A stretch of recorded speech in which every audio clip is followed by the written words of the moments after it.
Do you like your nostalgia with a lot of teeth?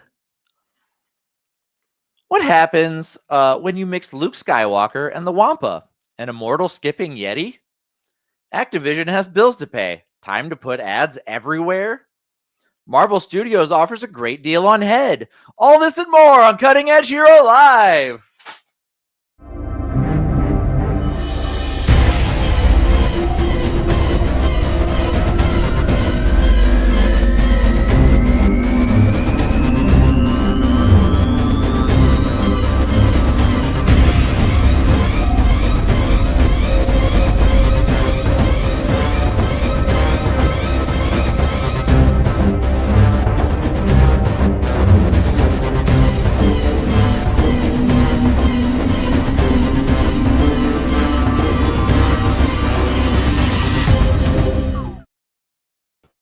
Welcome to Cutting Edge Hero! I am the Nerd King, Danny Stewart, your host for this and every episode of Cutting Edge Hero.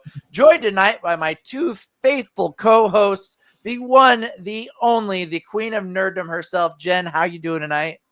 Fabulous. How are you? I'm doing well. And the cinnamon to my sugar, the milk to my coffee, the person who completes me, Landon Felter, how you doing tonight? I'm doing as good as always, Danny. All right. Any day with Landon is a good day. Also, over there on my right, the man in the chair himself, our technical director, Randy. Randy, how are we doing tonight?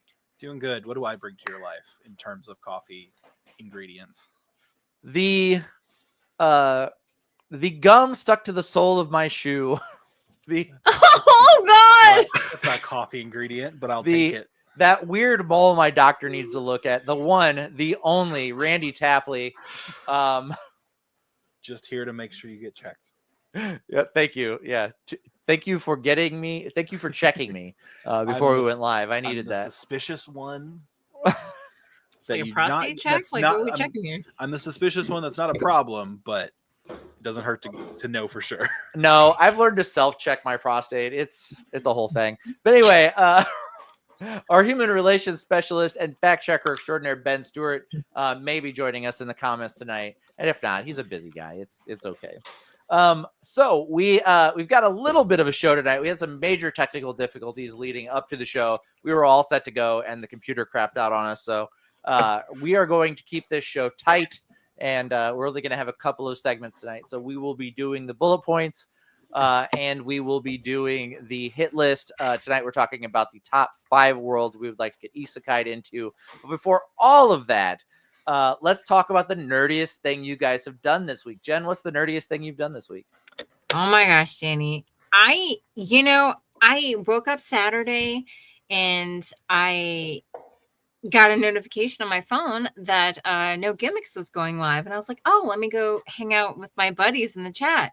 Lo and behold, our Nerd King is on there with our friends Frankie D and Black.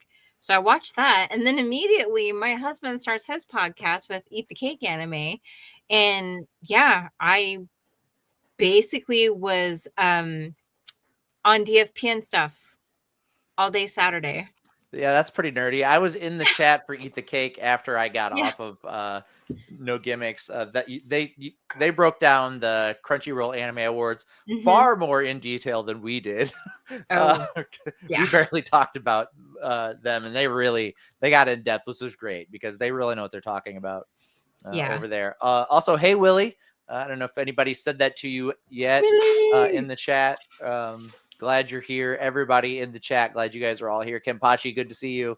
And Landon, what is the nerdiest thing you've done this week? Nerdiest thing I've done this week, I've gotten back into my little ROM machine here. I have filled it with ROMs. I only own physical copies of all the games I have put on this thing, I assure you. Oh, wow, we're all so impressed. And I have been mostly messing around with that over the week. I've just been playing around with settings, trying to get the best handheld gaming experience I can, which is hard to do since it has a bunch of different systems on it, and it's not the same for any of the systems. But it's fun. I assure you. Yeah, that button mapping, that's a whole other skill set. Randy, what is the nerdiest thing you have done this week? Prepare yourselves. The nerdiest thing I've done this week is got new tires for my car. Yeah. I guess just everything's nerdy nerd. now. Yeah. Yep. And then played Bloons Tower Defense. Yeah. Legends. Yeah. RuneScape. Blah, blah, blah, blah. But yeah, I had a flat the other day, and we've patched my tires so many times. They've just been due for new tires. So They look like friendly Swiss cheese. reminder: check your tire pressures, get your tires rotated, do Yeah. all the things that make tires last a little bit longer. Because it was like $700. Damn. The nerdiest thing I did this week was broke out my wrestling shoes, shook off the ring rust, and joined them on No Gimmicks podcast, and got the opportunity to talk about my backyard wrestling days and show off my old title belt that I made out of an actual steel chair that was wrapped around my head at one point, and barbed wire, actual barbed wire. You know what I'm talking about. I might as well just grab it. I'm like, huh? Where did I put it?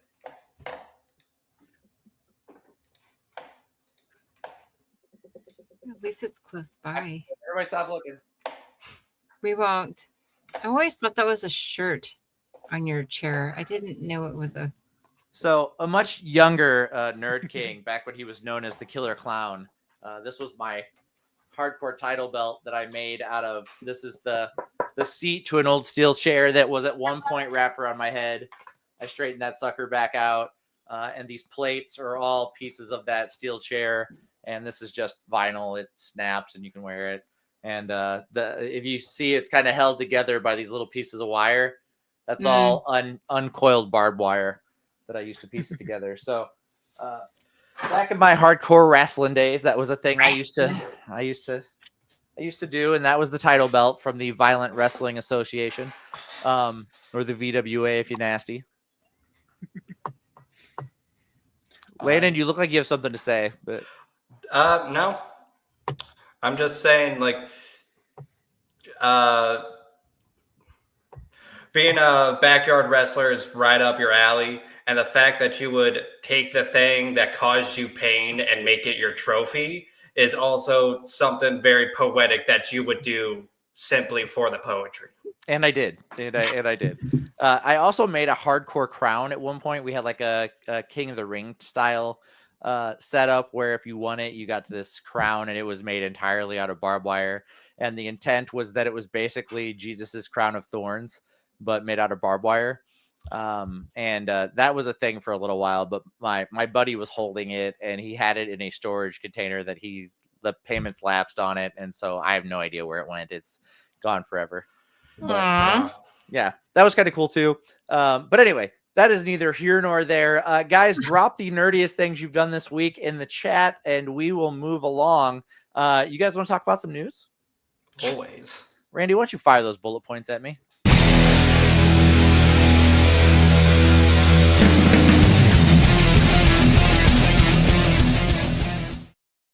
Welcome to the Bullet Points, where we talk about some of, not all, the latest news in comics, anime, TV, video games, and movies. I will kick us off with comics news first. Randy, hold off on sharing this image until I trigger, or I tell you to. IDW Publishing and Mattel are reviving everyone's favorite series about four brothers who are humanoid creatures fighting crime in the big city. That's right. It's the Street Sharks. So Street Sharks #1. Yeah, Randy, go ahead. So Street Sharks #1 from writer Stephen Williams and art by Ariel Medell is picking up almost a little over 20 years later the adventures of the Street Sharks and bringing them back and continuing their adventures in Fission City.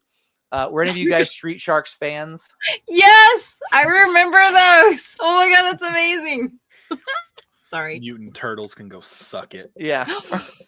So yes, they followed that trend of teams of mutated or humanoid creatures like Bikers Mice from Mars and Battletoads. And Street Sharks was very much a cash grab, jumping onto that same idea. They're four brothers in Fission City. who are humanoid alien hybrids that can swim through the actual concrete. I don't know. Physics didn't make sense there, but that's all right. It's a cartoon. Nobody cares. But anyway, so they are coming back. And I actually forgot to. Let me see. When is that issue dropping? Hmm.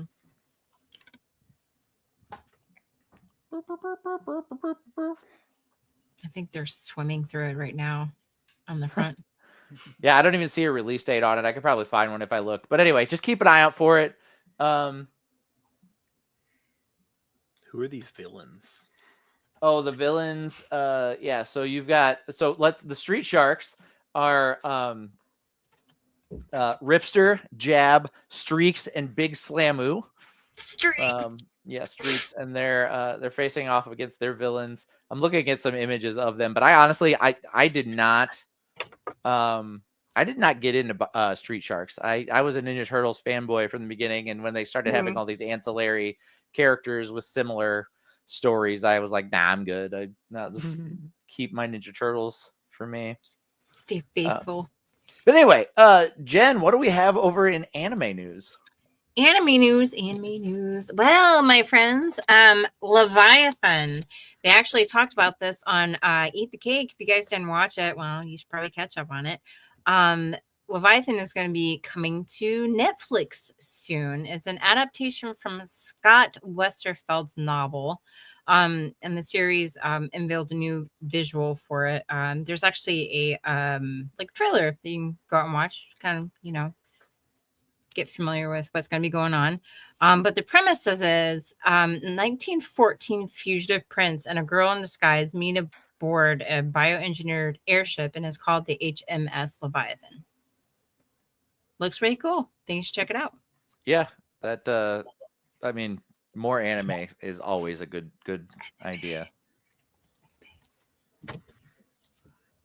I think there's too much anime. I can't keep up anymore. Well, I got caught up on one show this week, and there's still like 7 more that I need to catch up on. you also think getting new tires is a dirty thing to do. So, Jen, what else did you have in anime? Oh, well, actually, it's something that you told me about, Danny. Freyren, season 2 doesn't exactly have a, the season 2 got announced. So they said that the next season is going to be coming out in January 2026, but they didn't have a specific date yet, just that the season 2 is coming. And it sounds like everybody's really excited who are friends of the novels, getting into the next part of her journey. I guess everyone says it's even better than the first part of it. Yeah. They did also announce that the LA Anime Expo is going to be, Freyren's going to have their own panel where you can go in and talk to the some of the Japanese voice actors. And then I guess they're going to be releasing like more information about season 2. So I love Freyren, so I cannot. I'm so excited for a season 2. Season 1 was great. It was like long. The episodes are well timed, and there was a lot of content there. It felt like you got a lot for your buck. But like, I just love that series so much. It's so beautiful. Both just the front ground with the characters and the backgrounds are beautiful. The scenery is beautiful. I had mentioned Leviathan being another series named Leviathan. I was thinking of Lazarus. I apologize, Jen. I'm an idiot. Oh, was it Lazarus? Oh, yeah. That was really good. I don't know why I was thinking that was the same name. Okay. Anyway. I gotta say, I haven't seen any of Freyren. I know in between 3 fans, I'm admitting to a sin.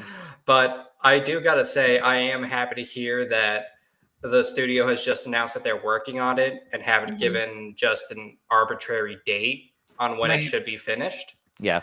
It sounds like they're giving their animators the proper time they need to work everything out and do the job right, which I'm always appreciative of. Yeah, if you haven't checked it out yet, Landon, I highly recommend it. It does seem like something that is right up your alley. I think you would really enjoy it. And everybody in the comments shun him for not having watched it already. Do it. It is like, it's right up there with like my favorites, like, and it's only been 1 season, so it could easily shit the bed, but I'm hoping it doesn't. Yeah, me too. Oh, well. Moving along to TV news, a report from Chorus Entertainment confirms that the regular show, The Lost Tapes, the new series of continuing the story of the regular show, will air on Adult Swim Canada, with the likelihood that it will follow suit in the US. So making the transition from being a Cartoon Network series to being an Adult Swim Network series for the Lost Tapes. There is some speculation that this will be a prequel or take place prior to the ending of regular show, because creator J.G. Quintel has said that he really feels like regular show had a very satisfying ending, and so he doesn't feel like there's anything to tell beyond that. So it may take place earlier in the timeline before the ending of a regular show. J.G. Quintel is coming back to helm, and Mark Hamill has already confirmed that he is returning to voice Skips. Hell yeah. I gotta say, did either of you watch Close Enough? What was Close Enough? Oh, yes, the series. Yeah. Yeah. I didn't watch it. No. I know that he voiced, he was one of the creators of that, or was the creator of that, and he voiced one of the characters in the show. Yeah, it was very much if regular show was for a bunch of 20-somethings who don't know what they're doing with their lives, Close Enough was for a bunch of 30-somethings who didn't know what to do with their lives. And honestly, I thought the humor was, I felt like it kept the same magic. I'm sorry that it wasn't as popular as regular show, but I felt like it really kept a lot of the same humor, just aged up, or for an older demographic. I don't want to say it got any more mature. But really, if they keep it on like that same level of writing, I'm not going to be upset with the new series. Yeah, I love regular show. It's one of those series that it initially, like, I'd already been a fan of Adventure Time and Steven Universe, and it just felt like I wasn't going to like it as much whenever I first got into it. And then I got a few episodes in and I was like, I fucking love this show. So I'm glad we're getting more. I like his sense of humor. I like the way he writes his characters. I like how Mordecai and Rigby kind of have that same energy as Scott Pilgrim, in that they're like, yeah.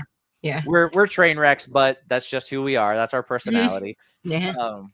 So I enjoyed it. Moving along to gaming, Landon, what do you got? All right, so two big stories.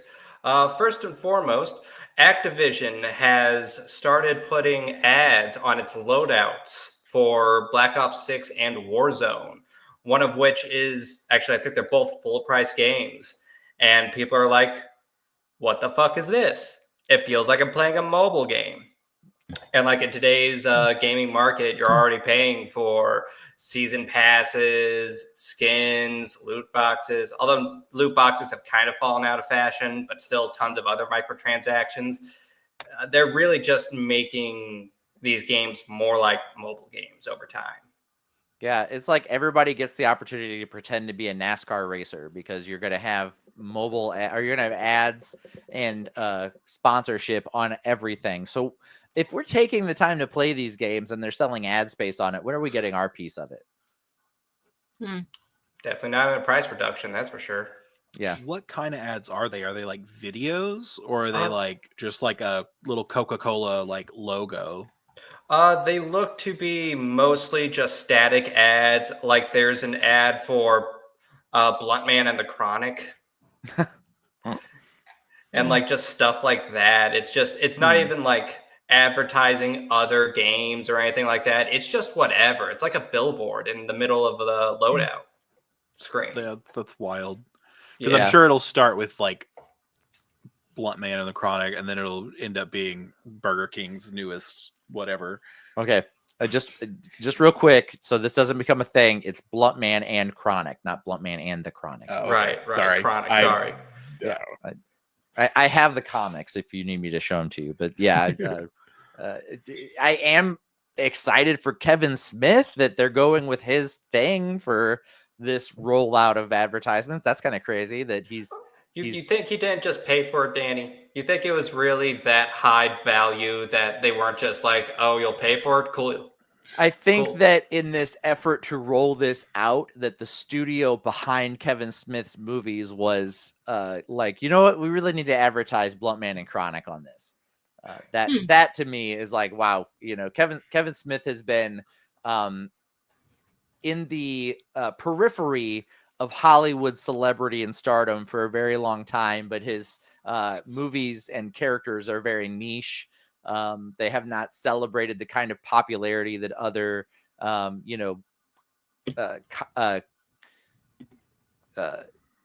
the word I'm looking for? Other properties have. So good for him. I mean, for a guy that made his first movie by maxing out credit cards so he could afford the budget, it's nice to see that he's at least in this, being considered for these things whenever they're picking and choosing who's going to be on them. Yeah, well, I don't think they Fucking got their sellout money's worth. bitch, Kevin Smith. Anyway, I don't think they got their money's worth because they're already starting to roll these back. Yeah. Yep. Don't worry, they'll start adding them to like your soldier's uniform will have like a Coca-Cola ad on, like a Coca-Cola logo on one shoulder, and like I don't know, Pepto-Bismol on the other, or God knows what. Instead of like different teams, it'll be like Coke versus Pepsi teams. Yeah, you'll get the hemorrhoid cream gun and all sorts of fun stuff like that. It's just a matter of time before somebody cracks that's that. a game that they could just make as a game and just call it like product placement, the first person shooter.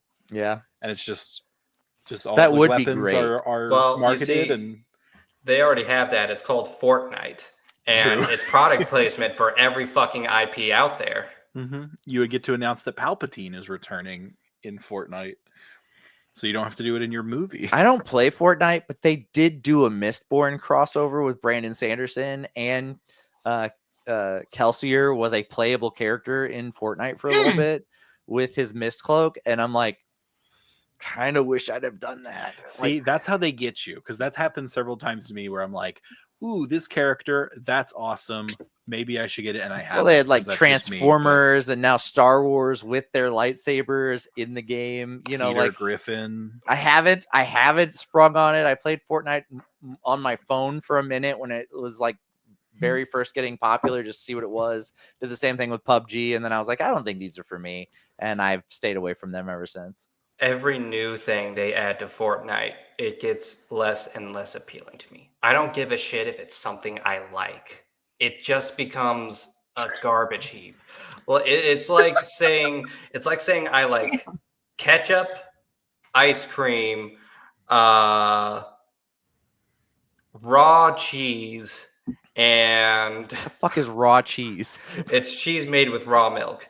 And I was gonna say, is that like unmelted cheese? I don't know. Like, you have to cook it. Do you like your cheese well done? I don't understand. And flours, mixing it into one giant bowl and being like, you like all these things, so you like them all together, right?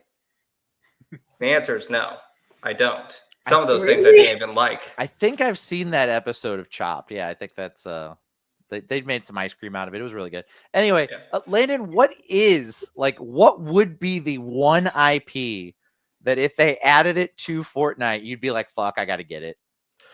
Nothing, honest to God. There's nothing you love enough that you'd be like, oh God, I need this. There is absolutely nothing on this earth that would make me want to play Fortnite. And here's the thing. Back when Fortnite first started, not as the Battle Royale, but as its original concept, which was the PvE fort building simulator, which is why it was called Fortnite. I was super interested in it. It seemed super awesome. But then they added the Battle Royale as an afterthought, and that became much more popular than the main game mode. And I thought that was a cool idea until it just became oversaturated. And I was like, okay, this is kind of just too much. Jen, what is the one IP they could add to Fortnite that you'd be like, fuck yeah, I'm getting into this? Probably anything from any book I read. Then I'm like, okay, I'm done. I'm coming. Any book? Okay. All right. Any book I've read. I'm like, I don't really see like a lot of the books that I like doing anything. So if they like I feel seen, so I have to go and get it. I don't think most of the books you read, the characters from that would be appropriate for what is supposed to be a children's game. But anyway, let's move along. Landon, what was the other story you had for gaming? Oh, yeah. The other story. Russia has declared the creators of the video game World of Tanks as extremists. Lesta Games, or more accurately, Wargaming, the publishing company behind World of Tanks, declared support for Ukraine. And because of that, Lesta Games, the company that made World of Tanks, its founder, Malik Katazdev, Nailed it. have been labeled as extremists, and the companies have been nationalized. Russia has claimed all their assets and have just taken over the companies, essentially. And that's crazy. Russia is usually so clear, level-headed, and understanding. I can't imagine they would do this to somebody. I know, but you want to know the crazy thing? Mm. The founder of Lesta Games explicitly announced support for Russia. So even if you yourself have decide to support Russia, if you're even associated with others who have not, they'll still brand you as extremist. Yeah, that's I mean, Alright. this is a weird time in the world right now, where there's some weird people running countries that definitely should not be, making some decisions that nobody is doing anything about, and I find it to be incredibly strange, in these countries that are some of the biggest world powers, that this is these people are allowed to thrive, and not only thrive but be fucking supported by a very vocal group that seem to think they're doing a good job, and it's obviously not the case. So yeah, that's I don't understand right now in time, and it'll be an interesting thing to be telling our grandchildren about, I think, someday. Oh, you think we'll make it that far? I mean, all my favorite futures are post-apocalyptic. So whether Grandpa is sitting on a rock in the shadow of a fallen civilization, as opposed to in the comfort of my own home, I think I'll still be telling the stories, and I do believe in my ability to survive these issues. So I think I'll be around. Justin Quick in the chat, what's up, Justin? Glad you're here. But yeah, so. I think I can make it to old age in a post-apocalyptic world. I think I've got the necessary skill set to keep my own people safe and thrive in that kind of setting. So I'm a little excited, like just at the possibility that could be my future. But either way, I mean, I haven't had enough reasons to use my longbow. So, but anyway, moving along to movie news. Marvel Studios unveiled the largest tie-in popcorn bucket to date, standing at 17.5 inches tall and 20 inches wide. That's right, it is the Galactus head, seen here on their Instagram page. So this is being released at AMC theaters starting on July 24th, and it will be a limited supply of people who can get this. So it's first come, first serve, and they're only making a limited run. They didn't say what that number is, but once they're gone, they're gone. Actually looks like Galactus. Yeah. Like not like a cloudy monster thing in space. Piss Right. cloud. It said that it said that it had, and I forget the actor's name is Ralph something. Ralph Innes. It said that it actually has Ralph Innes's face on it. I don't see it. That looks like generic Galactus face. I don't think it looks like Ralph Innes. Constipated Galactus. Yes. You're telling me they made an actual head as a bucket, and it is the least fuckable popcorn bucket out of any of the ones they've made? Yeah, with that Show me attitude. the logic. Explain that to me. I see. What's wrong with it? 3 ways to use this in a sexual manner. It looks to me, now I could be wrong, it looks to me like it's just about the right size to cut the mouth out and mount a fleshlight onto it. So I think with just a small bit of ingenuity, we can achieve what they probably weren't willing to do, and then sell to people. I shouldn't have to engineer it myself. You remove the mouth and nose and replace it with the Dune popcorn bucket opening, and you're set. I shouldn't have to modify the things I own to make them do what I want them to do. Yeah, that's true. That's true, Landon. We don't know what's on the other side of this, like ear, like on the right side. It could be like a Frieza situation. We don't know what the bottom looks like. I don't think the yes. bottom's open. I completely agree with Landon saying no one should have to put in any kind of work for their own sexual gratification. It should just be available. Exactly. Well, guys, I hope this news didn't just graze you. This has been the bullet points.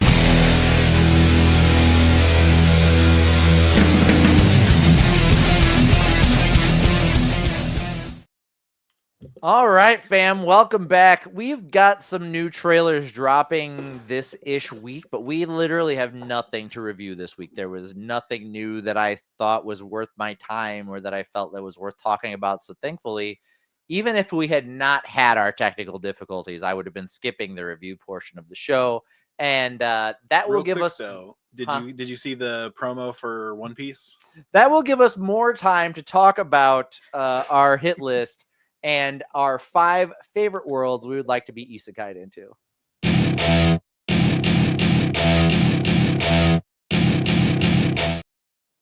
So welcome to the hit list. This week we're talking about our 5 favorite worlds we'd like to be isekai'd into, and to respond to Randy's previous question in the middle of my fucking segue. Randy, I did see the preview trailer for One Piece, the live action One Piece season 2, revealing Chopper and his voice actor as the character, and he's adorable. And I'm excited. I had to say was he's adorable. He is absolutely adorable. They really, in that little piece that they showed us, and that one piece they showed us, I think Chopper was perfect. They nailed it perfectly. I'm excited to see what they do with the character. I am concerned, based on what we saw in season 1 of the live action One Piece, that we're not going to get a lot of Chopper scenes, considering he is a completely CGI rendered character. So I don't imagine he's going to be as prevalent as he is in the manga and the anime. It's going to be a lot of like what they did with Avatar, the live action, where they're like, Appa, wait here. We'll be right back. Yeah. And he's like, and then that's it. It'd be like, Chopper, how did you get stuck in that barrel? Just be Here, a barrel eat scooting the across. human rumble ball. Yeah. Cool. Now you're just a dude in a hat. Right. They switch from like whenever he goes from the tiny Chopper body to like the big fighter body, it's actually a person in a furry suit. It's just the Rock. Yeah. And it's not CGI at all. Like, yes, that would be ways they could get around the budget issue of trying to CGI a character in mocap for the entirety of the second season, and then every season after that, if the second one doesn't bomb terribly. But they're riding a pretty good wave of not being god awful like every other Netflix live action anime. That's my favorite thing about the One Piece live action, is that it's not good. It's just not shit. And so by comparison to like Death Note and Cowboy Bebop and the other live action adaptations we've gotten, it's just watchable. And people are like, oh my God, it's so good. Can you believe how good it is? It's like, it's not that good. Compared to One Piece, it's not that good. It's just they put effort into it. Yeah. But yeah, Oda has, very much been a part of getting this show going, and he signs off on everything they can and cannot do, which is great. Because I feel like there's a lot of these Americanized live actions, they did not consider the creator at all. Or the story. Yeah. When you talk about Death Note. Death Note definitely did not consider the story of Death Note at all. They were like, what can we do that's entirely different? But let's cast Willem Dafoe. That was a perfect casting. Yeah, you didn't even need to put him in makeup. What's that character's name? Let's cast the perfect character to play Ryuk? No. Ryuk? No. Ryuk. Ryuk. Let's cast the perfect person to do a live action Ryuk, and then just shit the bed entirely around everything else in the show. If you burn Ryuk the book, was really good, no one though. dies. Ryuk's great in it. I mean, Ryuk he is great. looked amazing. I thought He's Ryuk not- looked amazing. He's not great enough to carry the fact that L was not L, and Light fucking sucked and was a whiny little bitch the whole show. Like, Yeah. It was a teen drama. Yeah. Whenever it's like, no, that's not what that show is. yeah, it's so far. Anyway, I'm not going to sit here and bitch about the live action One Piece, or not One Piece, the live action Death Note all night. I'm just saying that was garbage. They barely put any effort into making that. If they'd have called it something else, it'd have been fine for somebody. But compared to the actual Death Note, that was terrible. They could have named it "Book What Make You Die." Terrible. Man, I'm loving this hit list. Black. Let's get to I the was hit trying list. to get in between it. That's why I was interrupting you. Black in the chat said yo, and CJ Lovelady from Nightmares and Nerdscapes also in the chat also said yo. Glad you guys are here. Let's do this hit list. All right, so 5 worlds we would like to be isekai'd into. Jen, would you be so kind as to kick us off with your number 5? Sure. My first one, well, my 5th one would be Avatar, The Last Airbender. I know that like a lot of the stuff that I'm going to talk about, it's like war torn. There's things going on, but I just think it would be really cool to have like some sort of like elemental ability. And I don't have to necessarily be Aang, but if I could be an airbender, I'm sold. Like, I'm Fire Nation. Fire Nation, hands down. You're Fire Nation. See, my thing is, I don't like the air is always there. I can always use it. Like, I don't have to be like, you know, some people. I'm like, oh, there's no water. I'll just pull the blood from your body. And I'm like, it's really dark. Yeah. Landon, where would you be? What kind of bender? What are you thinking? I don't think I'd be a bender. I just straight up, I don't think I have that in me to be a bender. I'm just Landon. Okay. You be the guy with the cart and the cabbages non-bender until you unlock your airbending in Korra, because that's exactly the attitude of someone who doesn't need to be a bender, but that's why you get it. Randy, where you at? What's your bending style? Probably water. It's the one I think I would want. Okay, three of the 4 bending styles represented. So cool beans. And non-bender, we got to represent the non-bender. You said he was going to be an airbender. Well, maybe. You called an audible. Not for a little while. Randy's telling people where they're going to be. He's placing people. He's the sorting hat for the Avatar verse. Mm-hmm. Landy, what did you have for your number 5? All right, my number 5. It is the Boiling Isles from the Owl House. So in the Owl House, there's like it's all magic. All right, they're all witches and or demons. It's not like a hectic universe, but it's all magical. Everything's magical based, very much structured like our own society, you know, school, government, so on and so forth. And like all the magic, despite the fact that it is used for combat a lot, it's actually a lot more utility based. Like, oh, you have the ability to make abominations. Well, you're mostly making like workforce for the isle and everything. Oh, you do plant magic. You can make a giant tree to attack your enemies, or you could grow all over food. One of those is more useful than the other, honestly. And I just like a society that knows how to structure its magical resources, not just for combat. And I really like seeing that. Also, as you saw, the Boiling Isles was a giant corpse of a Titan, which is pretty badass. I was not aware of the Owl House, and I feel like I need to watch this now. It is so good. It is so good. So good. It is okay. It's like a kid's show that doesn't need to be a kid's show. It's so good. Already major brownie points I have for the show that I think you might like. Disney executives wrote off the show after a season and a half because it wasn't getting the numbers they wanted. And then they just released it on YouTube for free just before the 3rd season. And then it did gangbusters because they realized they were marketing to the wrong demographic. They were doing like the 7 to 11-year-old when it did amazing in like the teen and young adult audience. And then Disney executive, a memo got leaked around the time of the 3rd season from a Disney executive saying, yeah, we fucked up on this show. We should have marketed better. This is all on us. Okay, yeah, that sells it to me. I think I might need to dive into this. It is so good. And it's like, happy Pride, everybody. Happy it's very Pride. Like inclusive and like representative of like everyone. And it's awesome. And they do it like well, where it's not like, it's not shoehorned in. Yeah, it's just like it's a normal thing. Like it's, you know, Nobody makes a big deal out of anything, and it's just it's oh my gosh, it's so good. Also, the creator has another series coming out soon, so might as well watch it to get used to their style. Okay. Yeah. Sold. I'll do it. Randy, what'd you have for your number 5? My number 5 is, I've only seen this movie like once, but I feel like I do well here. Idiocracy, which I apparently found the poster in Spanish. Really? Yeah. Idiocracy, yes. Yeah, I was gonna say we're pretty close already. I think I do well in this universe.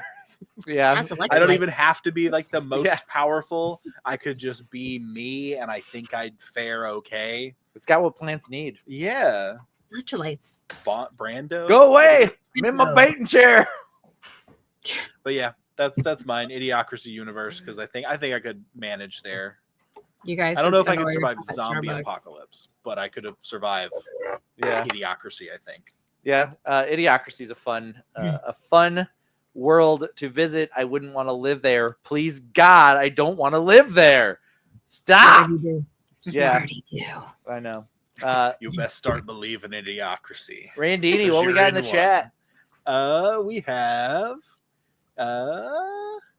the world of John Wick. Not as an assassin, but an average Joe watching assassins do some dope shit. Yeah, I think Same. if I was Isekai'd into the world of John Wick, I would want to be the strongest assassin. I want, I want to be like the Baba Yaga, but worse. Like I want people to be like, oh, definitely don't kill that guy's dog. Yeah, I was gonna say, or you could be Isekai'd into John Wick world as his second dog, Oh God, because you're gonna be safe then. boy is such a good boy. I love him so much. See, the idea of being an average Joe watching the assassin sounds fun at first, but then your commute gets fucked up because there was a crash somewhere, or you find out that you have to be let go because your boss got killed in the crossfire, or you find out that the person you're dating is also an assassin, so you have to get, once again, caught up in the crossfire. Like, it sounds fun at first until you try to live there. Or you're walking in the park and everybody stops and freezes and stares at one person that's also in the park, and you're like, wait, what? Who? What? Because that would freak me out. I know that. I have a couple of issues with don't get me wrong. I like the John Wick movies. I enjoy them.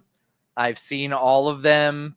But I like all of them. I think they're great. I've complained previously about the things where John is great and then he's randomly stupid for no reason and gets captured, and then he's great again for the rest of the movie. And it's like, why did he make this one really dumb mistake when it's so against his character? The thing that you're talking about, in the first John Wick, whenever they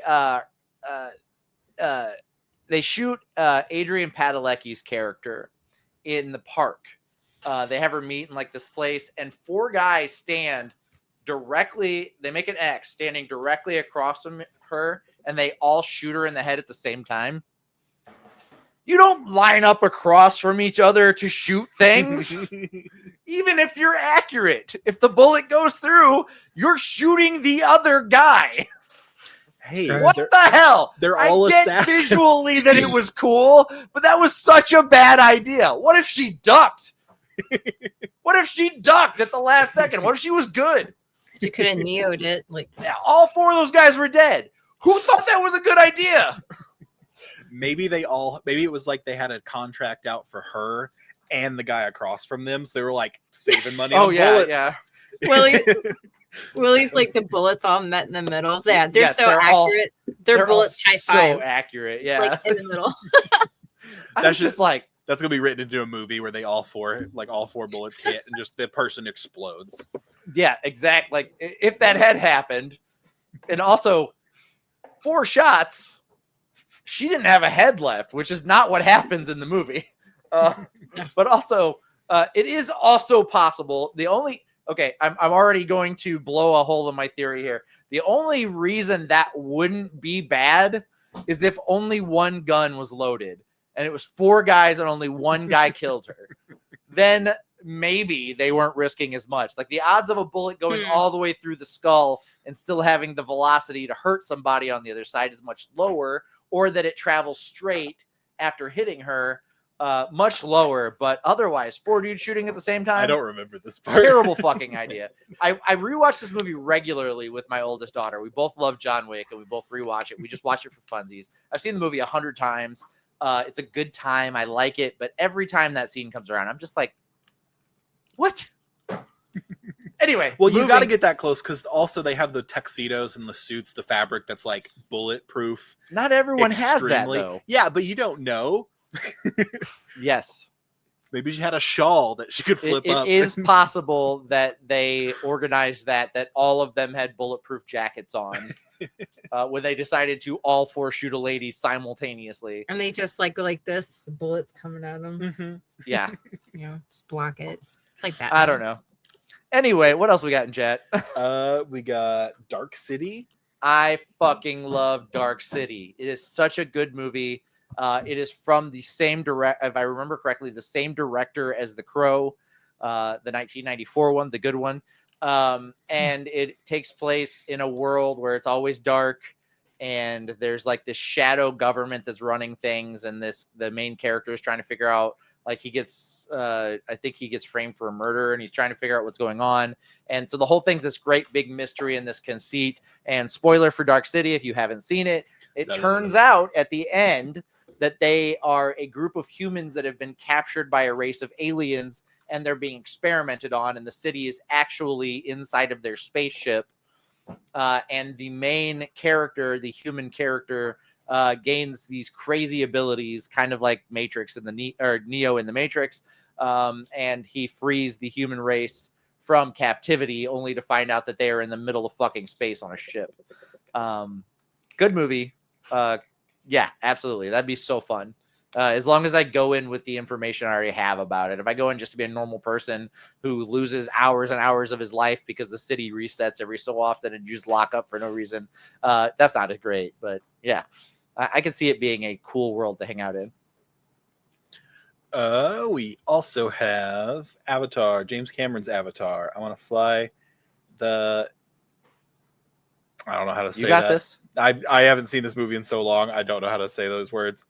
I have no idea if I spelled it. For our right. audio-only listeners, who said it? And then can you please read the whole comment? Black Mac says 5 Avatar, James Cameron's Avatar. I want to fly the Isekai'd. Nailed it. Maybe be Turok Matau. So good. Makto. I have no idea if I spelled any of that right. It seems right to me. Yeah, dude, we won't tear into this too much because it may appear on someone else's list. So Black Mac, thank you so much for that comment. Yeah, and I would like that. I would like to pilot a 7-foot tall alien being's body in a crazy world where everything's big. Why And not? cosplay the entire story from Pocahontas. Anyway, my number 5 is the world of Dragon Ball. Specifically, any time within the Dragon Ball Z to the Dragon Ball Super saga. And all of my picks on my list, I enter these worlds with the isekai trend of always being the strongest thing in the world. So I want to show up and wreck Goku and give him something to aspire to so he can reach my level of incredible isekai power. And then I want to become best friends with him and hang out and eat lots of food and be terrible dads together or whatever. What would you be, human, or would you be Saiyan, or would you be whatever else? If I was picking a race from the Dragon Ball universe, I think, yes, I would like to be Saiyan. Just based on the fact that as long as they are fighting, they don't age. So they're basically an immortal race as long as they stay in the fight. So yeah, I think I would pick Saiyan. And they have no upper limit on their power scale. They can always get stronger, just based getting, on like fights. Stabbed and then stronger when you heal is a cool like speed run hack of how to get to be the strongest. Yeah, every time you get your ass kicked, you get stronger, and I'm already the strongest. So like, it'd be a good time. Jen, what did you have for your number 4? my number 4 is the Never Ending Story. It's a little strange, but I'm kind of torn between being Atreyu and being Bastion, because Bastion eventually does go into Fantasia, or Fantasca if you're a novel fan. I'm kind of torn between the two because I would love to have Falcor and go flying around and go on adventures there. Or, Bastion actually goes in there and does eventually does the same thing. But I just think that the world was so interesting and I love that movie as a kid. I'm super excited about the remake. So sign me up. I wouldn't mind having a wish dragon. Yeah, Doka plates there.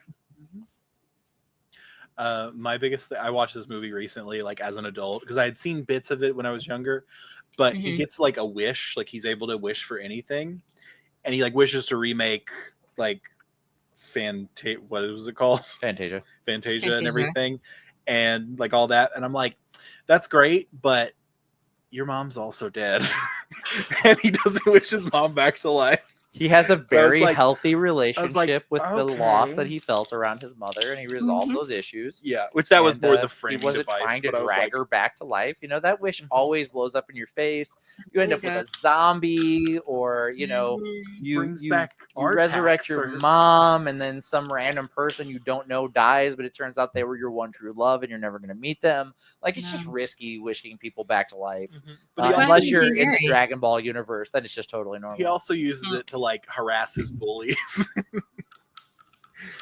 Yes. And then not wish his mom revenge porn fantasies were one of the biggest sellers in the 80s and 90s movie trope, for sure. What's that? Jen. What's that? Is it 5 o'clock high? Is that the name of it? There's a movie. 3 o'clock high. 3 o'clock high. Okay, there's a movie from the 80s where this kid, the bully at his school, he tells him he wants to fight him in the parking lot after school, and it turns into a whole thing because, like, first off, he's like skipped a few grades and he's way older than everybody else at the school. He's also massive, and he literally, like, the principal at the end of near the end of the movie comes up and tells him they're not going to fight, and he grabs the principal's finger and fucking breaks it sideways. Like, this kid's fucking nuts, and this other like really small nerdy kid's going to fight him in the parking lot, and it turns into a whole fucking brawl. But that whole movie is revenge porn. Like, just the whole premise is like one very small kid beating the shit out of the most dangerous bully in the history of inner city schools. I'm so glad I'm not the only person that has seen that movie, because I was like, love that movie. Yeah. I was trying to think of what else. The bully was in another movie, but I can't remember what it was. But he's kind of known for another film where he's also a violent, crazy person. But anyway, we're not going to get into that. Landon, what do you have for your number 4? All right. My number 4 is Lordran, the land for Dark Souls 1 and 2. Now, you're going to see a little bit of my Catholic come out for this one, because I am always a glutton for punishment. All right? And in the world of Dark Souls, if I am like the chosen undead, if I am the Ashen One, if I am him, then every fight I get into, I can take over and over and over again until I finally come out up top, until I win. And in our daily lives, we don't always get that chance, Sometimes when you lose a fight, you're completely down, I mean, some fights, whether it be the fight of productivity or the fight for happiness, the fight for anything, you can make that fight over and over again. Not every time, but a lot of time in life. But in the world of Dark Souls, you could do that with absolutely everything. No catches, nothing. And you know what? I can be down for that. I can be down for a world where I can win every fight as long as I have the perseverance to just take it. So I've not played any of the Dark Souls games, but you do know I played Bloodborne and I played Elden Ring, and I do love that idea of just fucking get good, man. Like die as many times as you need to, but fucking figure it out. Like I think that's Honestly, cool. It's not even get good. It's just keep going until you get that little niche. You don't have to be good. You just have to be good enough. You know? Yeah. Sorry, I'm adjusting my light. But yeah, it's just that's my number 4. It's me. I'm the problem. I'm a glutton for punishment. Yeah, dude, that's a great pick. I love how you equated that to Catholicism. Oh, Catholics are gluttons for punishments. It's what comes with the religion. Yeah, this started Even though when you were I'm young, not for sure. even though I'm an atheist now, it sticks with you. Yeah.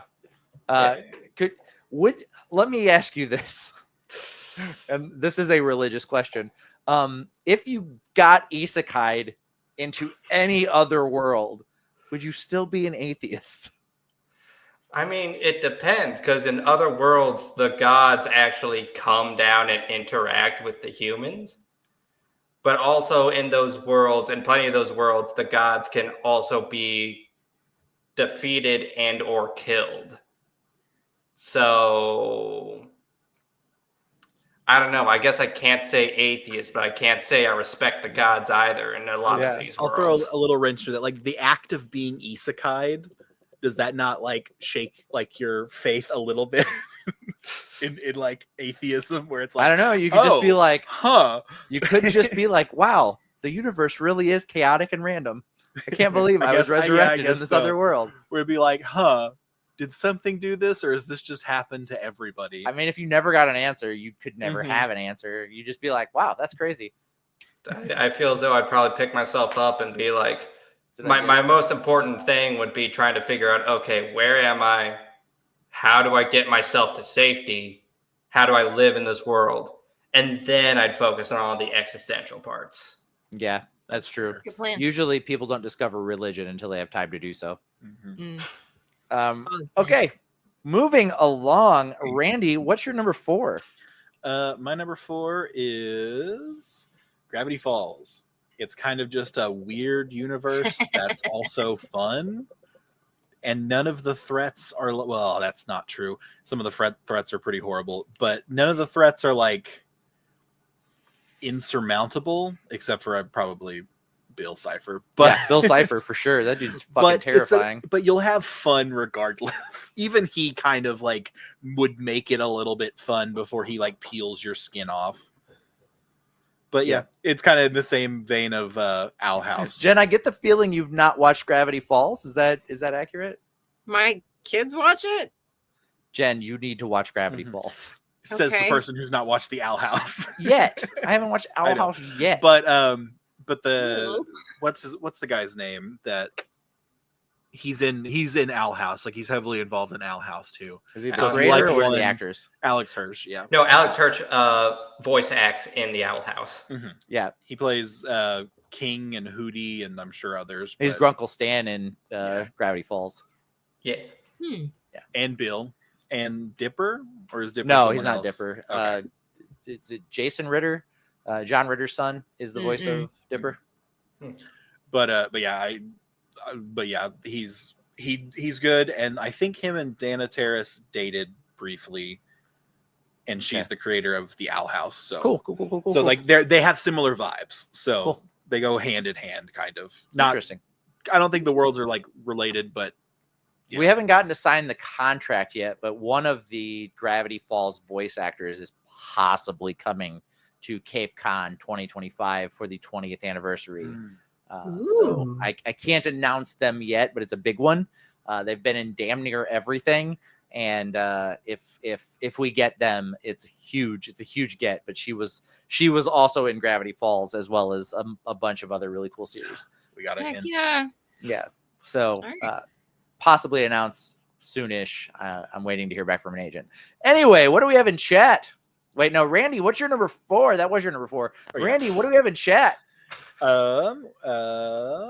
Mac, aka your boy, says the world of Pokemon. I need a Charizard on demand to flamethrower people that irk me. Fuck yeah, dude. Charizard would be my first I'm choice there. if I was going to get a Pokemon. Well, obviously, Charmander, Charmeleon, and then Charizard. Cloth all the way. Yeah. My favorite Pokemon. Yeah. Got to get me a panic little crab. What but that's a what very would be good your pick. go-to Pokemon if you could capture one, guys? Breloom. Okay. That's a good choice too. Jen? Mm, Pikachu's a fine answer, Jen. It's okay. I was gonna say Pikachu. How did you know? I just assume you don't know many Pokemon. I don't. Yeah. I really don't. Ampharos would also be a hard one to turn down, but Cloth is. He's little the Japanese panicked Mickey little crab. Mouse. It's totally fine. Anyway, what else we got? Nightmares and Nerdscape says Kryn. Not familiar with Kryn, but I will look it up while we talk about Black Max, number 4. Black Mac has Narnia because hell yes. Speaking of Catholicism or just Christianity in Yeah. general. What about literal lion Jesus? I would Actually, definitely- Dragon says Nightmare and Nerdscape. Oh, C.S. Dracula Lewis, novel. the author of Narnia, was Catholic. Oh, okay. In fact, he credits himself to converting J.R.R. Tolkien. So, yes, if you are not familiar with C.S. Lewis's broader works outside of fantasy, he wrote a book called Mere Christianity that described his journey into atheism and then to being a born-again Christian, because his views did not line up with the Christianity he was seeing, and then he found his way to a Christianity that made more sense to him, and then came back to the church. I also highly recommend reading the Screw Tape Letters, but Mere Christianity is a great work on understanding Christianity in a much better way and making it work for the real world as opposed to the fantasy world that everybody seems to think Christianity is. Not promoting it myself. I'm not a Christian, but I did find the book to be really interesting. Dragonlance kicks ass. If you're not familiar with the Dragonlance universe, get there. I love all of those books and totally agree with CJ. That's a great choice.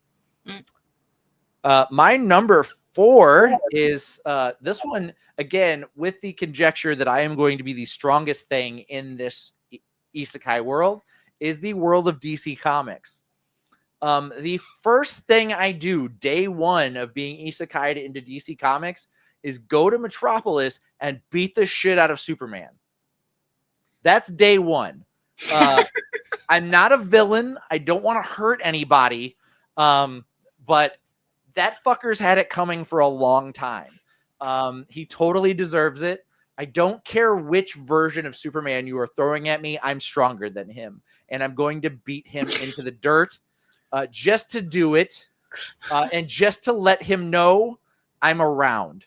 And then I'm going to go hang out with Batman. Well, I think you should reverse that. I think you, as Isekai'd rules go, you'd be the strongest and the most likable. So go make friends with Batman so you don't have to smooth things over after beating his buddy up. Dude, as much as Batman and Superman are best friends, if you showed up in Gotham, if you went to New Jersey and hung out with Batman in Gotham and you were like, hi, my name's Danny.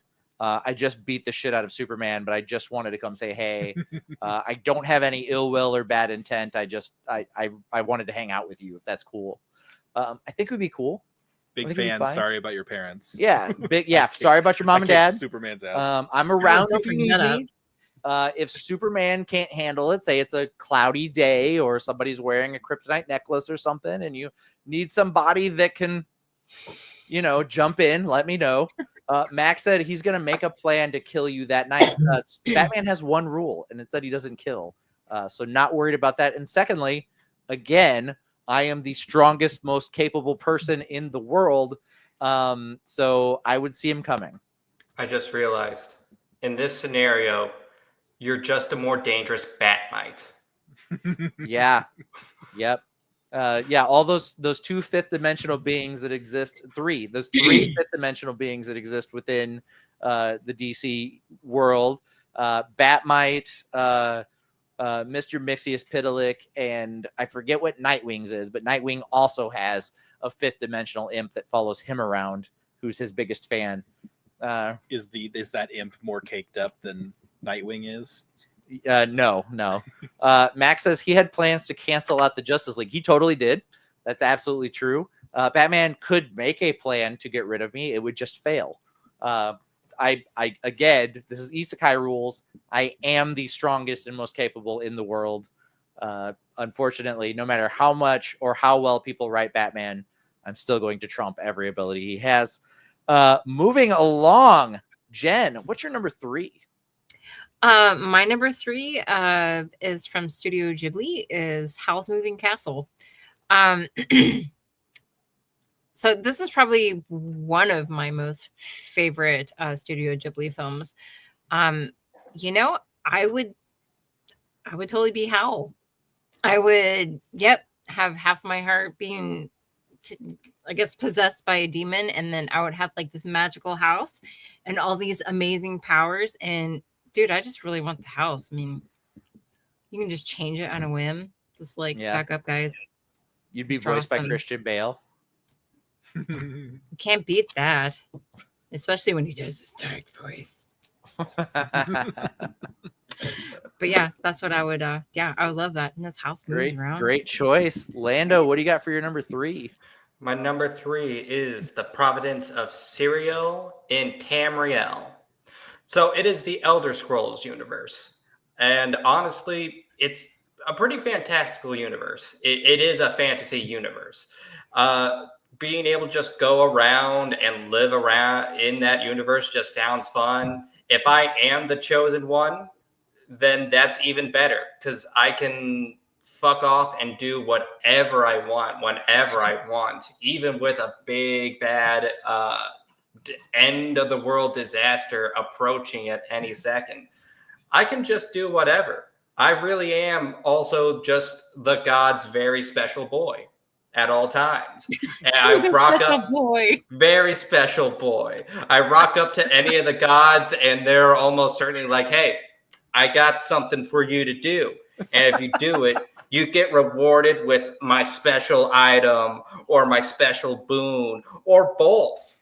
I'll give you anything.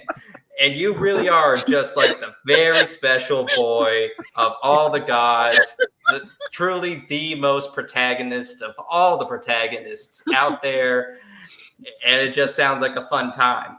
I just imagine like the gods up there being like, oh, let me look down on my very special boy. And they like zoom in on you, and you're a vampire, broad daylight in the middle of nowhere, running from shadow to shadow, trying not to burst into flames. Like, fuck, I gotta cure this. Because that's what happened to me whenever I play this game. Yep. I'm just there, and I am just picking flowers and whatever else can be used as alchemy ingredients, just being like, I'm gonna make the best potions ever. You're just grabbing ingredients and stuffing them in your mouth, trying to figure out what they do. Pretty much. Okay. Randy, what was your number 3? My number 3 is a tentative To Be Hero X, because the series isn't like complete yet, and I don't know if I will want it by the end of it. But it having a system where like the more popular you are, the greater your power is pretty cool. And you got the little like display on your wrist. It's just subscribers give you power. It's just a cool universe, and so far it's cool, except for when it turns 3D animation, it looks like a Barbie movie. Not the Barbie movie, one of like the like Barbie that in the Nutcracker Suite movies.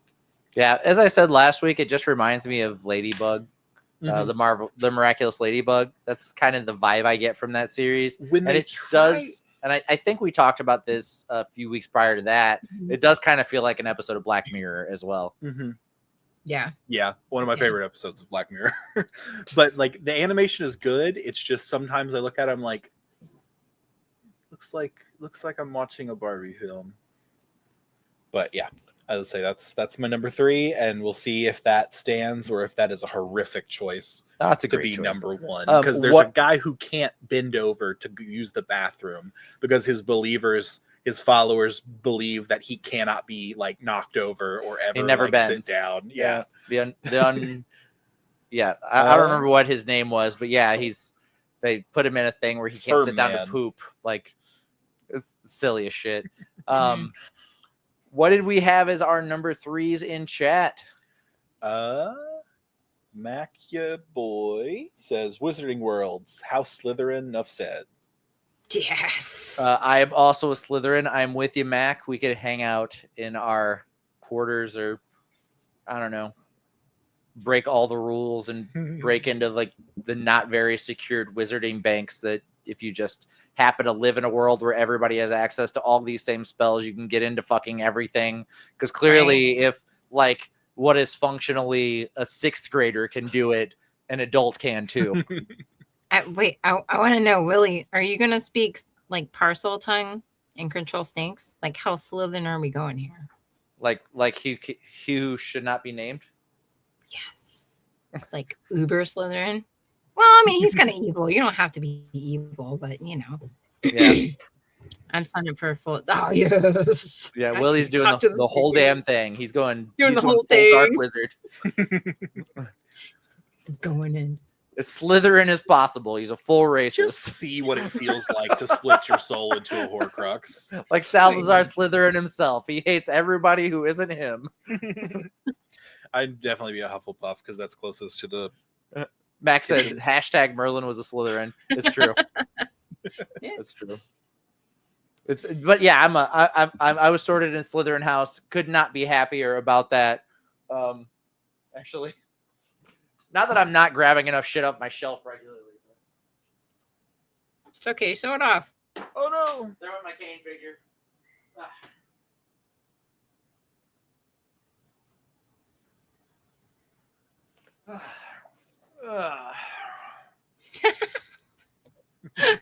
I love that. I don't know how my headphones are going to work with this. Do behind your I can head. do it. I believe in me. How do wizards listen to music? I mean, they don't Sure. typically AirPod. wear the sorting hat, but the sorting hat was Merlin's, was it not? There we go. I can't remember which headphone works. Anyway,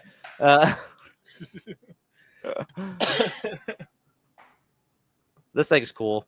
What else do we have in chat? We have Nightmare and Nerdscape saying New Jersey, circa Aqua Teen Hunger Force. Dude, I love Aqua Teen Hunger Force so Why, much. take That the meat show's bridge. so good. Yeah, and I do a fairly decent Meatwad impression. Do the meat bridge. Do the meat bridge. So this thing's also a puppet, so that's pretty cool. Anyway, I just have the one Meatwad quote that I do, but I think I do it pretty well. But it's you're not allowed to say words like damn and hell and ass. Now you get your damn hell and ass back to your room.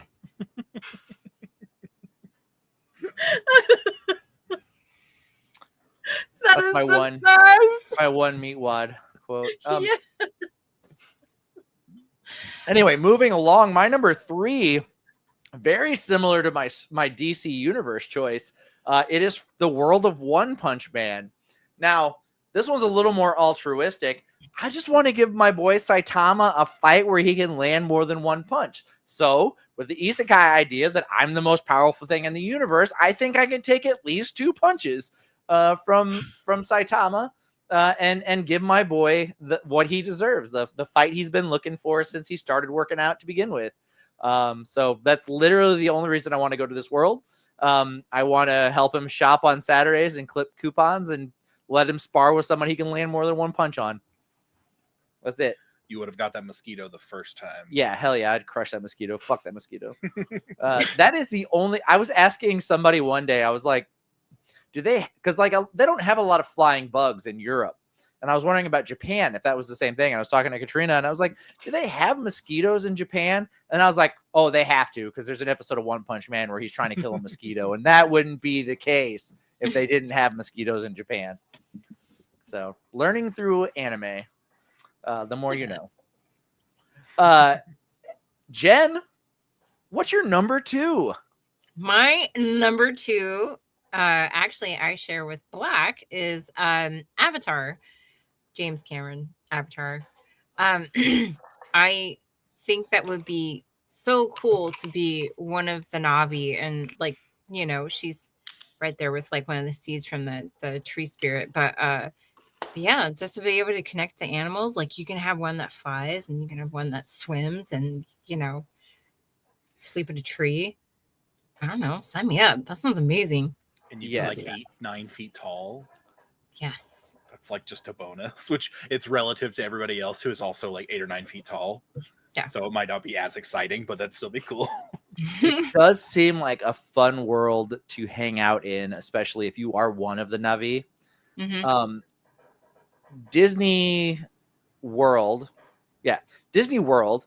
I haven't been to Disneyland yet, but Disney World, one of the best rides at that park, besides Smuggler's Run, obviously, is in the Wild Kingdom. They have the like Avatar, like Wild Flight or something ride, where you get to fly on one of those. I don't remember the name of them, but those pterodactyl looking things that they have.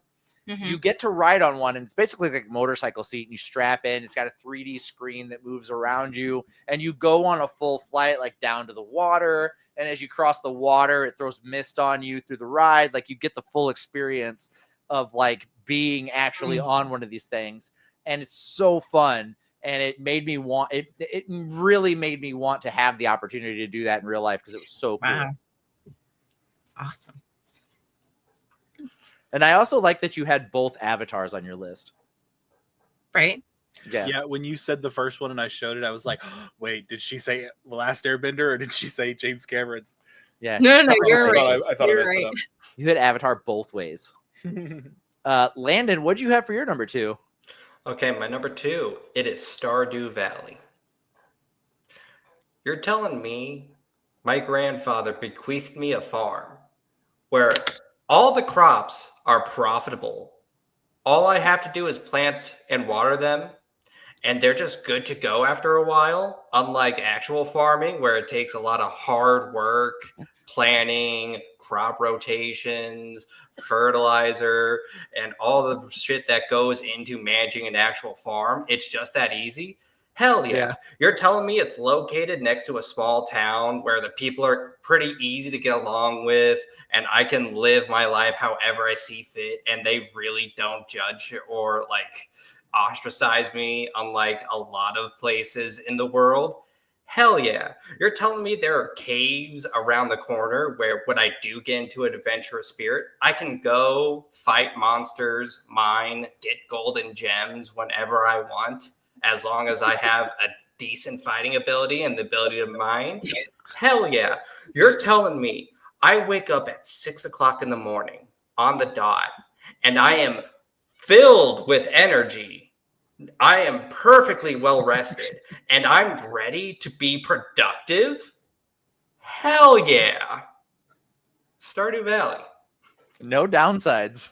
Is the music like diegetic, or is it, do you have to turn it on? Do you hear that music constantly? Because that's really the only thing I know about Stardew Valley is the music is like very nice. I feel as though if that was diegetic, it would really have to be turned down to what it normally feels like. Because otherwise trying to talk to people sounds like it'd be hell. But Diegetics, like L. Ron Hubbard? Yes, I loved his novels, Diegetics. Have you read Diegetics?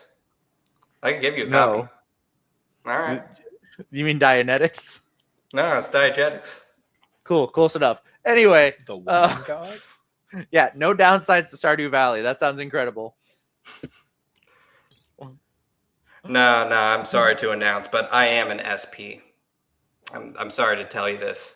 You're a suppressive person? Yes.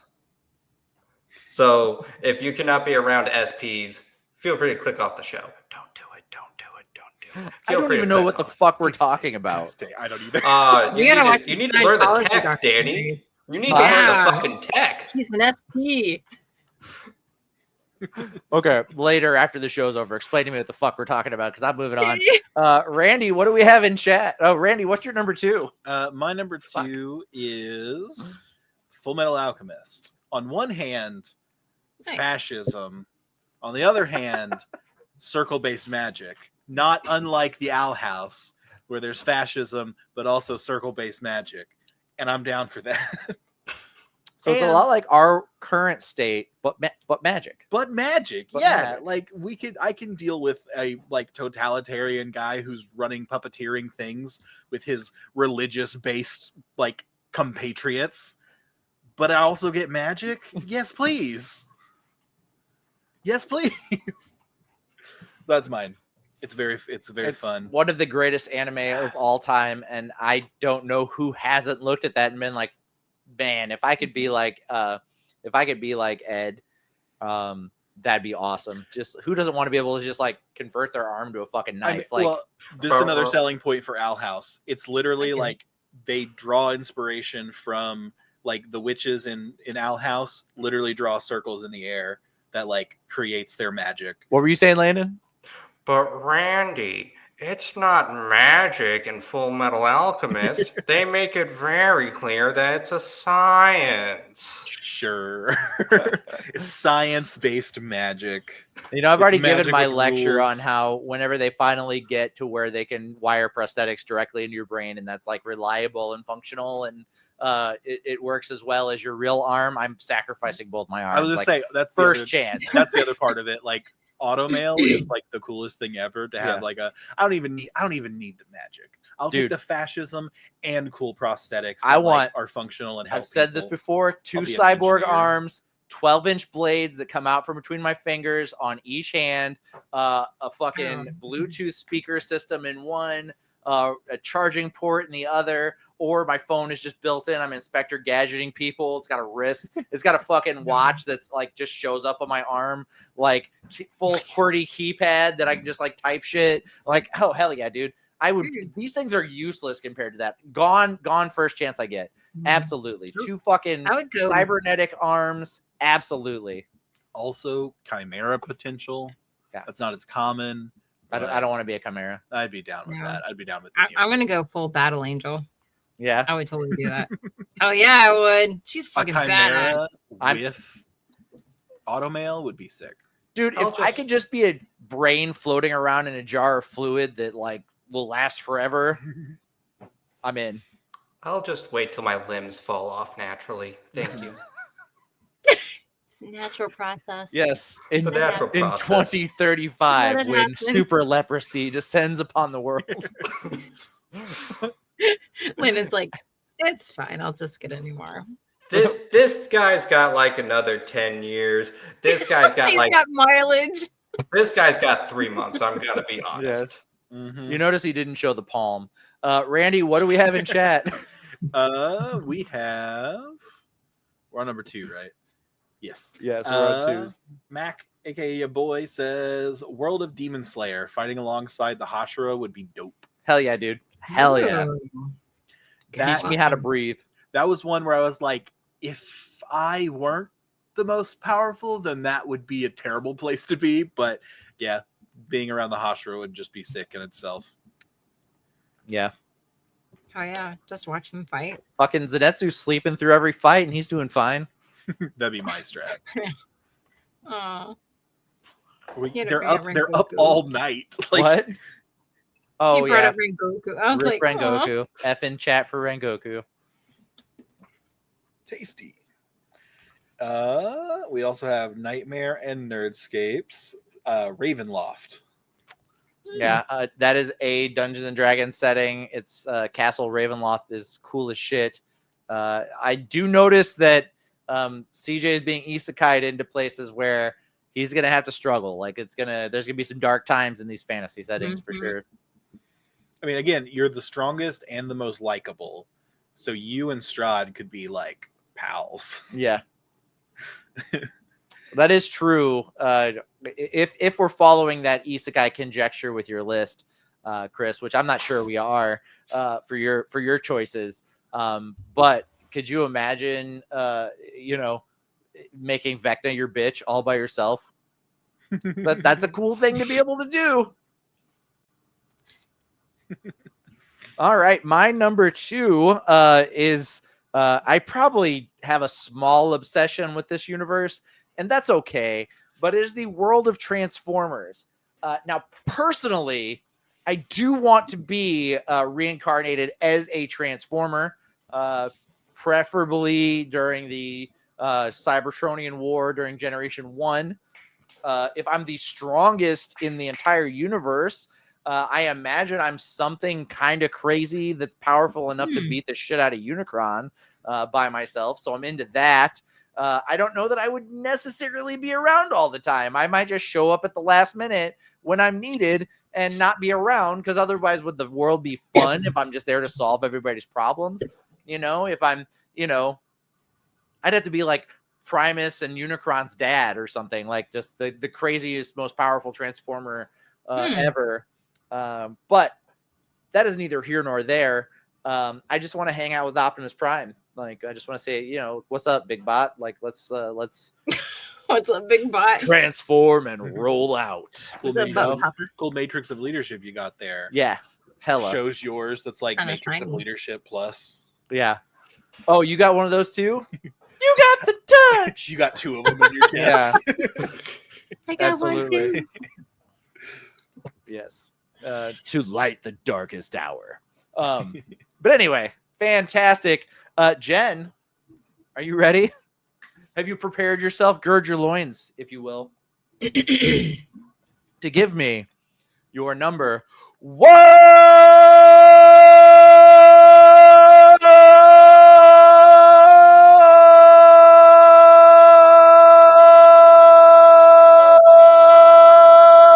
Jen, your number 1, please. All right. My number 1 is actually one of my favorite books is The Crown of Thorn and Roses. I would love to be Isekai'd into the world of Prithian, especially for Randy. Thank you, Randy. Jen, I'm gonna have to stop you there. It's A Court of Thorn and Roses, not Crown. But carry on. Of course, sorry.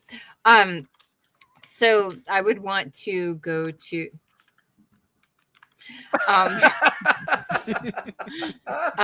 this, my train's gone. Danny, you wrecked my train. I'm sorry. No, it's okay. Speaking of running a train, what's going on in A Court of Thorn and Roses? Hit you.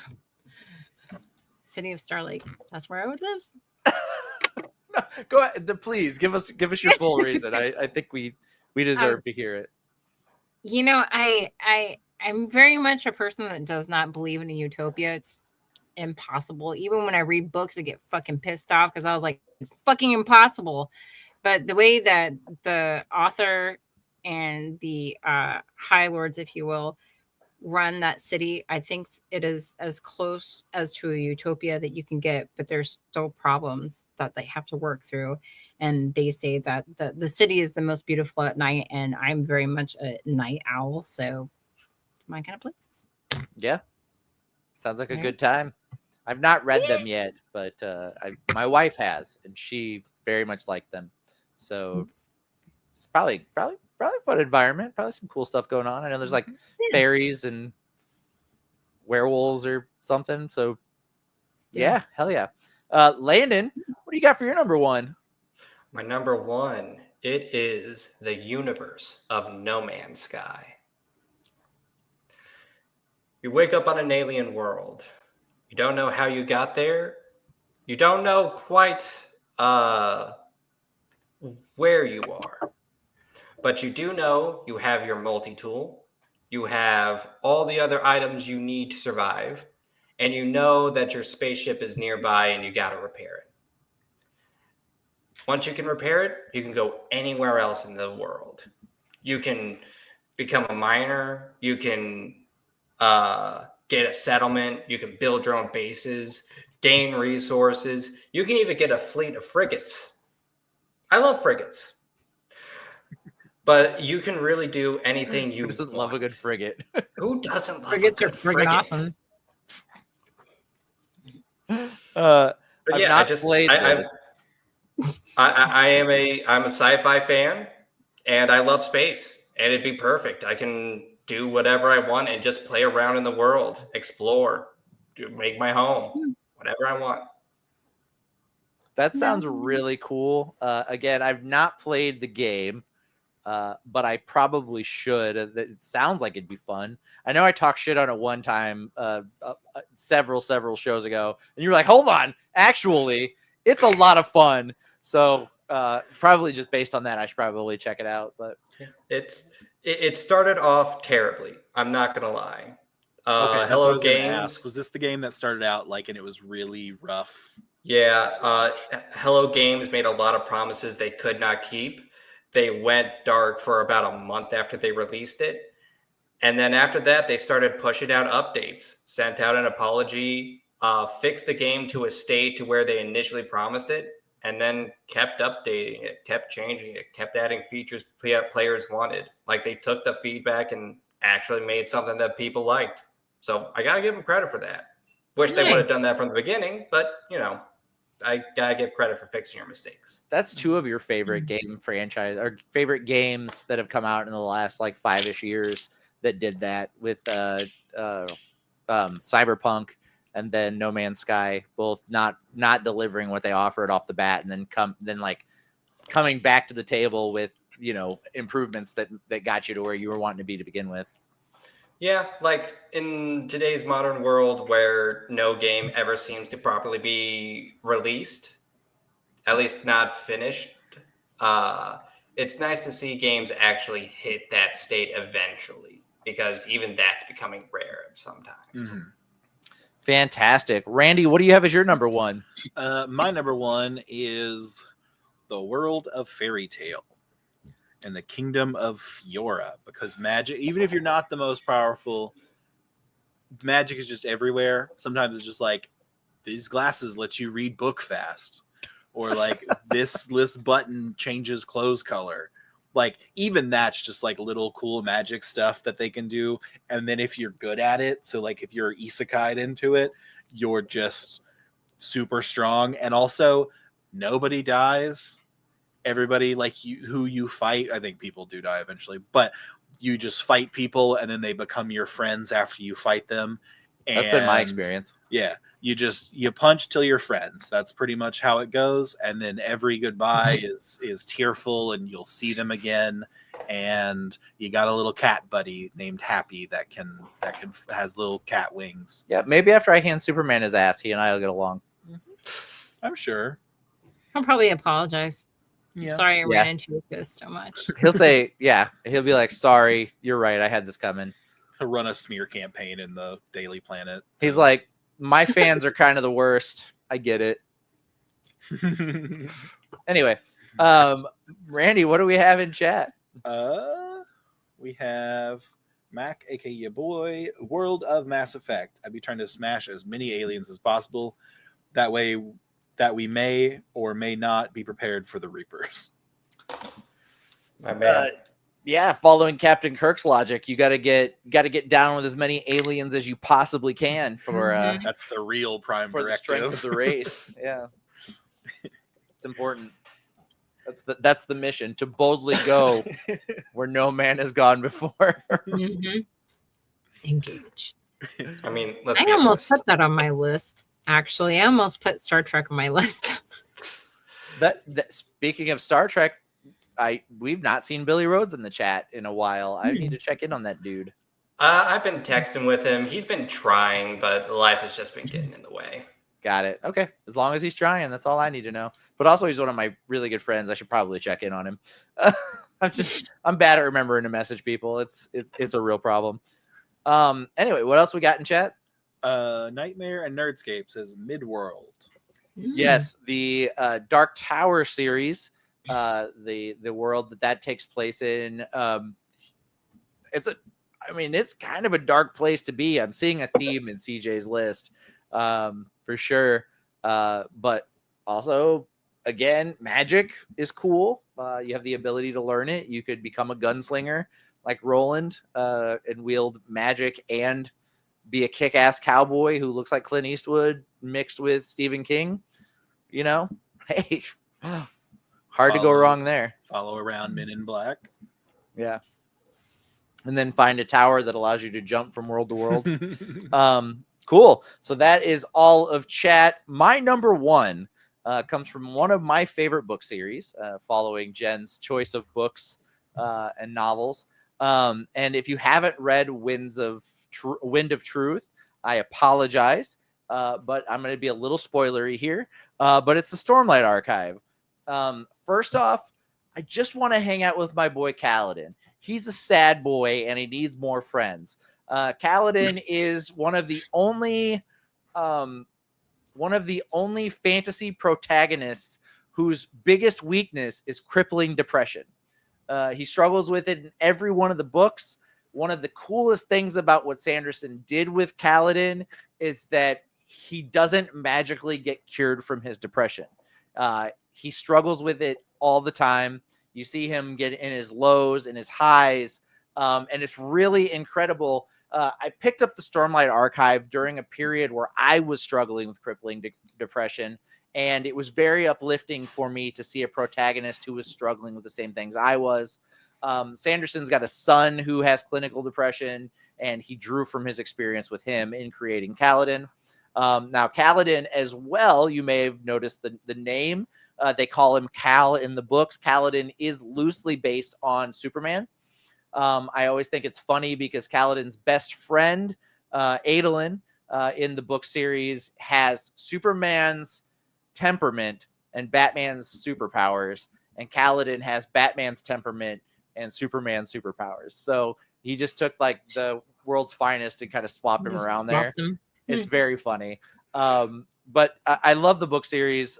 Cannot say enough about it. But the one thing I want to do is, if I was dropped into this world in the Cosmere with the greatest strength in the universe, and being the most likable character, very first thing I do is beat the living shit out of Terra Odium. I thought you were going to say Superman. No, the villain of the series. I would not beat up Kaladin. I would not. Kaladin's my boy. Just the real Superman. Kaladin's my boy. I don't want anything to do with him but to be friends and hang out and talk about like magic and fairies and cool stuff. But no, the evil god of that world, Terra Odium, or he was a king called Taravangian who gained the shard of the god Odium and became the worst evil in the universe. And then he sucks. And I would just be happy to show up and beat the shit out of that scrawny little old man from the book series for funsies, because I know absolutely everything he's doing. And if I show up more powerful than him and give him the ass beating he's been deserving for all 5 of the books in the series, I would be so happy. So anyway, if you've not read the Stormlight Archive, you should. It is required reading material for being alive. And that's just based on the Nerd King and his decree. I've never heard of this Sanderson fellow. Have you not? I've never read his books. Yeah, you fucking should. Anyway, check them out if you get time. That is our hit list for this week. That being said, I need to pick out what our list for next week is. And we are running a bit short on our generated lists here, but let me see. Let me look down here and see if we've got any good ones to pick from. So a few weeks ago, we did our favorite Image heroes. Let's do our 5 favorite Marvel Comics characters. Not heroes necessarily. It could be any character from the universe. That will be our hit list for next week. Sound good? Mm-hmm. Yes. All right. You have your assignment. But for this week, this has been the hit list.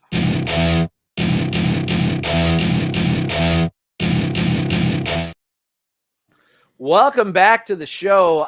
That's going to be it for the week. I promised I would keep it tight, and somehow we still almost went 2 hours. I apologize, everyone. Thank you for hanging in there with us through our technical difficulties. That's crazy. We even cut out a whole section of our show and still almost went 2 hours. We are yappers, guys. Say. We're yappers. Yippee. Hopefully you found it as entertaining to listen to us talk as we found talking. Anyway, thank you for being here. Thank you for tuning in. Thank you for contributing to the chat. Jen, do you have anything you'd like to say to the nice folks? Thank you guys as always for showing up. I so enjoy seeing like everybody's top 5. It's so interesting to see what everybody picks. I love it.